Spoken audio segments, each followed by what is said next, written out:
Баршаңызға қайырлы күн достар, сіздермен Гүлжанат. Бүгін сіздерге өте бір ерекше рецептпен шығып отырмын. Сіздерге осындай фарштан жасалған ұяшық секілді өте әдемі бір рецептпен бөлісемін. Міндетті түрде жасап көріңіздер. Барлық ингредиенттерді видеоның астына описанияға жазып қоямын.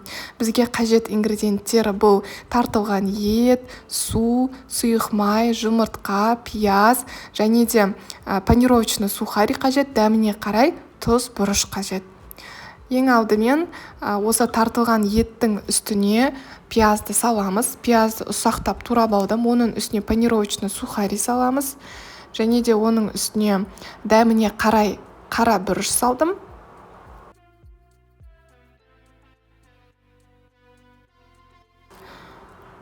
Тұз саламыз.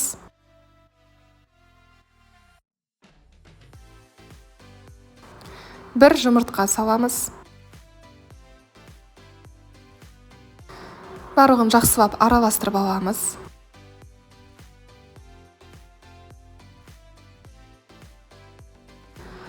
Одан соң су мен сұйық майды салып, тағы да барлығын бір келкі қылып араластырамыз.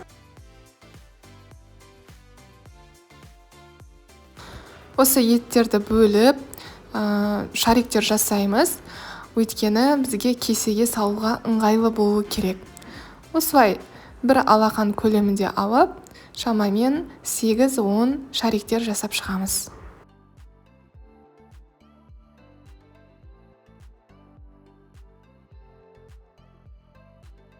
Қалаған кесені ала беруге болады. Сол кесені жақсылап сары маймен жағамыз. Сары май бөлме температурасында болғаны жақсы. Менде кішкене қатырылған сары май болды. Бірақ сонда да жаға береміз. Бұл біздің етіміз жабысып қалмас үшін қажет. Қалаған пияла кесені пайдалануға болады. Менде тіпті сыртында жаңағыдай жылтырағы бар пияла болды. Духовкаға салған кезде ол пиялаға еш нәрсе болмайды.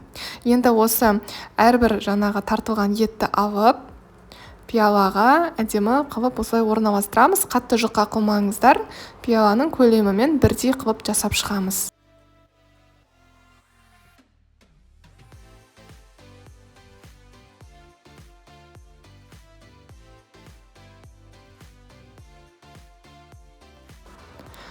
Мінеке достар, бізде осылай болып шығады. Енді ішіне салатын салмасын дайындаймыз. Ең алдымен үкіштен ірімшікті өткізіп, аз-аздан әр қайсына салып шығамыз. Одан соң қызанақты алып, менде черри қызанағы, осылай дөңгелек қылып турап шығамыз. Және де әр қайсына 2-3 данадан салдым.